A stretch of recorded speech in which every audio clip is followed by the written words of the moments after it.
Hello everyone, I'm sure we've all met people like this in our lives. People who aren't really knowledgeable in any subject or field, don't know much or in fact know very little about a subject or a field.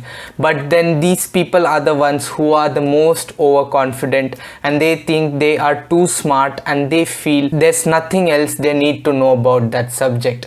Why is that so? In fact, what if I told you that there's a great possibility that almost 99.9% all of us have done this same mistake to other people. We might not have realized it, but all of us have done this mostly at some point in our lives.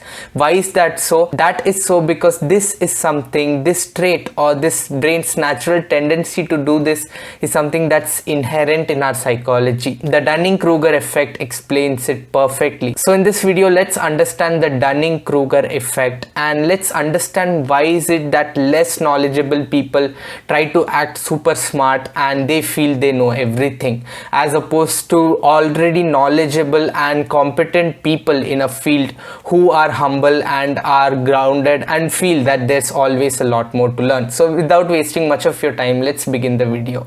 Okay, so first of all, let's understand how the name came about. Well, Dunning-Kruger is because of the two psychologists, David Dunning and Justin Kruger, who researched on this exact topic. Basically, Dunning-Kruger effect is a cognitive bias, meaning this is an inherent factor in our psychology. All of us have a natural tendency to act this way or to fall for Dunning-Kruger effect. All of us have that natural tendency to act smart when we know very little about some subject or a field. Now let's look at this graph that explains the Dunning-Kruger effect perfectly, and this is applicable to almost all human beings. There are two axes, one that represents our confidence level and one that represents our knowledge level. You see, when we start to learn a little bit about some subject or field, that is when our confidence skyrockets. We feel as if we know everything because honestly we haven't seen the amount of information we actually need to process and the amount of knowledge we actually need to acquire. Because we haven't seen the full picture of that subject or field, we think we already know everything and have conquered that subject. But once we start to learn a little bit more and once we start to acquire a lot more knowledge, that is when the graph takes a U shape. Our confidence decreases drastically because that is when we realize that, oh, there's so much knowledge to be acquired to be a master at this skill or at this subject. What I thought I had known was just a drop in the ocean.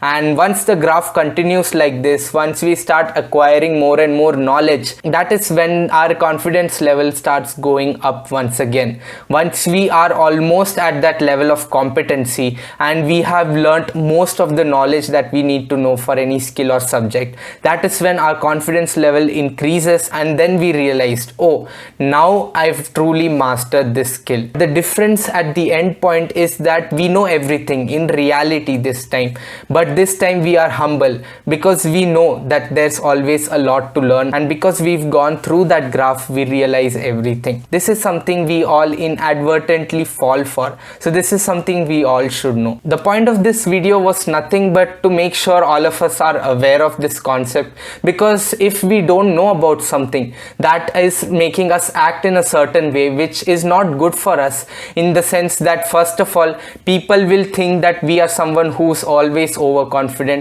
and people will not start to like us for that trait, and secondly, we will also not keep our mind open and we will also not be in that pursuit of learning more. So once we realize that, that is the only way that we understand that, okay, this is something that's a real thing, it's a real deal, this is something that happens in the mind of a lot of human beings. So this is something that I am aware of now, so I can actively try to sideline this and not act like this so that I don't fall for the Dunning-Kruger effect. So once we realize what this is, we will act and tackle it a lot better. So that was all for this video. I hope you understood the Dunning-Kruger effect and how it affects us, how it affects our mentality, our brain. Please don't forget to like this video. Please don't forget to share it with your friends, and don't forget to subscribe to this channel. This really means a lot to me. Thank you for the support. I'll see you soon in another video. Until then, take care and let's stay on that pursuit of learning, because once we go through that process or that graph, that is when we truly become humble.